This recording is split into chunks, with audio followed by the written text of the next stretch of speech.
One final example of being able to solve using the undetermined coefficients method. This time we're going to have an exponential expression. So we have y double prime plus 2y prime plus 10y equals 2x plus e to the 4x. So as we've seen before, first thing we're going to do, find the complementary solution.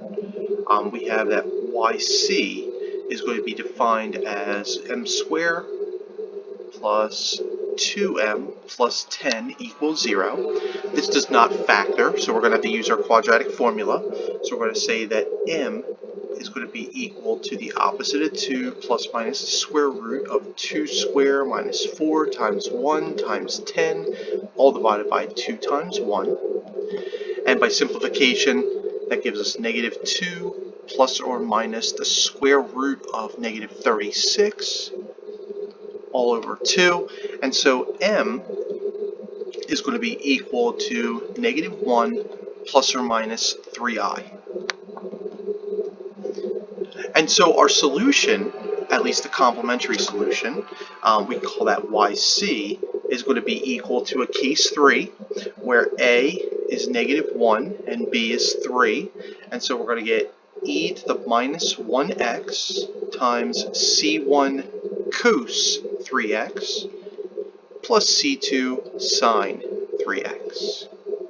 Alright, so that's the old stuff. We're good with that. Now the other part is being able to work with this 2x e to the 4x. And so what we're going to do for our particular guess is we're going to set that equal to ax plus b.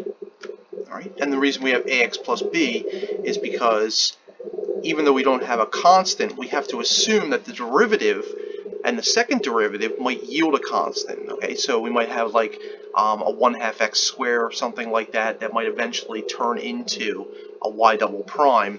Its second derivative might turn into 2x or something of that nature. All right, plus ce to the 4x. Right? And we're going to define two successive derivatives. So y prime p equals a plus 4e to the 4x. And then finally, y double prime at p is just going to be 16e to the 4x.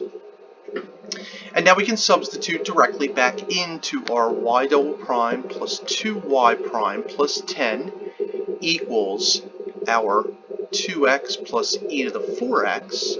And now we're going to get the equation that 16e to the 4x plus 2 of a plus 4e to the 4x.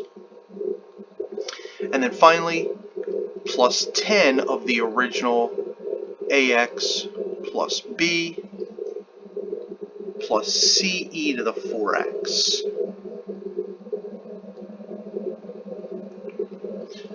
And by the way, there should be a c. So sorry about that. There should be a c in there. So there's c here and a c here and a b c to the 4x. All right, and that's going to be equal to our 2x plus e to the 4x. Right. And now from here we can go ahead and solve. So if we go through and solve and simplify as much as possible, we have 16, 2 times 4, and we're also going to have 10 ce to the x. So that should work out. If we simplify that, that's going to work out to be 34, I believe. So we're going to have 34 ce to the 4x's. And then we have a 2a, we have a 10ax, and then we also have a 2a and a 10b.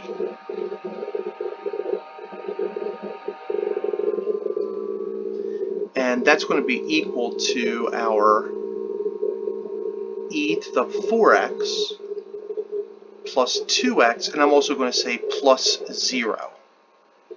Right? And the reason I say plus 0 is because we have to have something for 2a plus 10b to be equal to. Right? So now we can set up our system. Coefficient of c has to be equal to or excuse me, coefficient of e to the 4x has to be equal to coefficient of e to the 4x. So we're going to wind up with c is equal to 34, or 34c is equal to 1, excuse me. So 34c is equal to 1. And coefficient of a is going to be equal to coefficient of a. So we have 10a equals 2.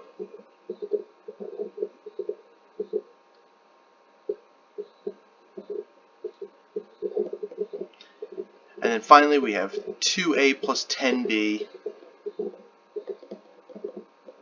is equal to 0. Alright. And so finally, when we solve this, we can clearly see that c is going to be 1 over 34. A is going to be 1/5. Okay, so that works out really nicely. And then we could just back substitute a into here, and we can get 2/5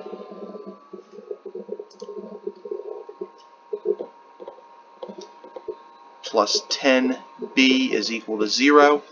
And then we can divide by 10. And it looks like that b is ultimately going to end up being negative 1/25 just by solving that. And so we finally get our solution. And our final solution to this is going to be, well, let's define yp first. So yp is going to be equal to 1/5 x, so it's ax plus b, which is minus 1/25, plus c, 1 over 34 e to the 4x. All right, so that's our particular solution. And then finally what we can do is we can get to our complete solution by taking yc plus yp, and y at x, which is equal to yc plus yp,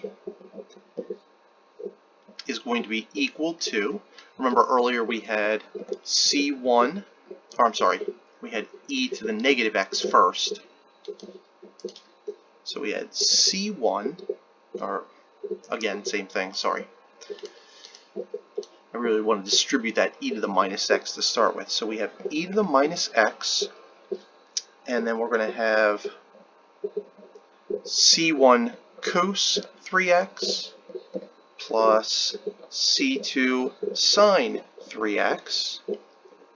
And then we're just going to take the above solution, which is the 1/5 x minus 1 over 25 plus 1 over 34 e to the 4x. All right, so that's our complete solution for that.